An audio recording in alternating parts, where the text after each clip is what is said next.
Extended release बोलते हैं, कोई ओरल रिलीज बोलते हैं। तो उसके जो वेरियस फॉर्म्स रहती है ना टेबलेट्स की, टेबलेट कौन सी, वेरियस मॉडिफाइड टेबलेट कौन सी रिलीज रहता है इनका। तो फर्स्ट रहता है एसआर। एसआर मतलब कि सस्टेन रिलीज।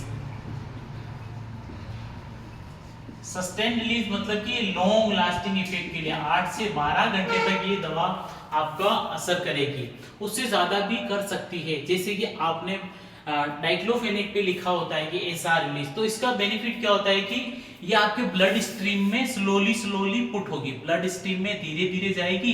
तो क्या होगा कि इसका इफेक्ट धीरे आएगा लेकिन लॉन्ग लास्टिंग रहेगा, आपका ब्लड में स्लोली ये रिलीज होगी, लॉन्ग लास्टिंग मतलब कि ज्यादा इफेक्ट इसका रहेगा। उसके बाद में क्या है कि पिल्स आपकी कम जरूरत पड़ेगी, आपकी पिल्स की कम जरूरत पड़ेगी, पिल्स लेस नंबर में, क्योंकि टेबलेट आप जितनी ज्यादा देर तक असर करेगी तो आपको पेशेंट को अगर पेन हो रहा है तो पेन भी वो इजीली डिजायर्ड या पेशेंट उसको अच्छे से मैनेज कर पाएगा। नेक्स्ट जो उसकी एडवांटेज या बेनिफिट्स की बात करें तो पेशेंट कंप्लायंस उसमें कम आएगी। जैसे कि क्रॉनिक डिजीज रहती है ना, कोई किडनी डिजीज हो गई या किसी पेशेंट को बहुत ज्यादा सीवियर पेन हो रहा है, तो उस कंडीशन में क्या है कि आपको लेस अमाउंट ऑफ मेडिसिन की रिक्वायरमेंट रहेगी।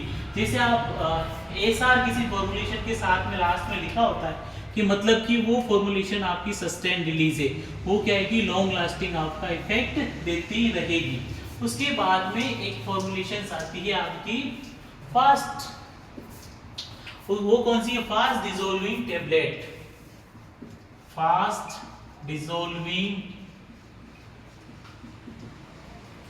Tablet, FDT, fast dissolving tablet. Fast dissolving tablet क्या होती है कि फास्ट ड्रग डिलीवरी सिस्टम को फॉलो करता है, डिसॉल्व डिसइंटीग्रेट क्विकली, मतलब कि इसका रिजल्ट क्या होगा, क्विकली आएगा,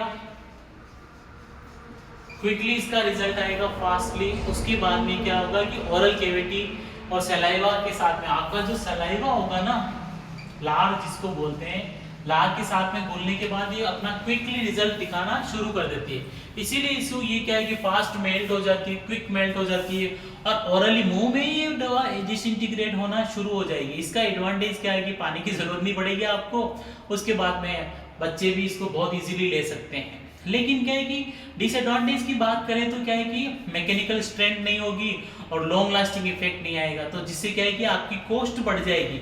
अगर आप पेन किलर ले रहे हो तो पेन किलर का क्या है असर नहीं आएगा, तो ओवरऑल क्या होगी, तो आपको ड्रग ज्यादा लेनी पड़ेगी और ड्रग ज्यादा लोगे तो कॉस्ट बढ़ जाएगी। लेकिन हाँ एक चीज है कि फास्ट रिलीफ ये देती है, एक्सटेंडेड रिलीज। एक्सटेंडेड रिलीज ये क्या होता है, एक्सटेंडेड रिलीज। तो these are the medication controlled manner, extended tablet designed to release their medication in controlled manner.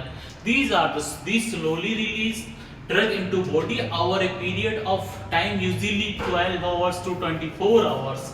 Extended ER जिनके साथ में लिखा है तो 12 से 24 घंटे में वो अपना रिजल्ट दिखाना शुरू कर देती है, इसीलिए इसको एक्सटेंडेड रिलीज। जैसे नींद की दवा जो आती है ना, एल्प्राजोलाम, मिडाजोलाम, जो फैंटेनाइल पैच है, तो इनकी दवा को क्या है कि एक्सटेंडेड रिलीज कहा जाता है। ये क्या करती है, एक्सटेंड में अपना रिजल्ट है ना बहुत लॉन्ग लास्टिंग तक देती रहती है।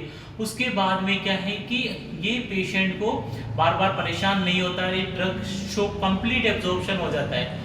डिसएडवांटेज क्या है कि डोज डंपिंग हो जाती है, थोड़ी कॉस्टली बहुत ज्यादा पड़ती है।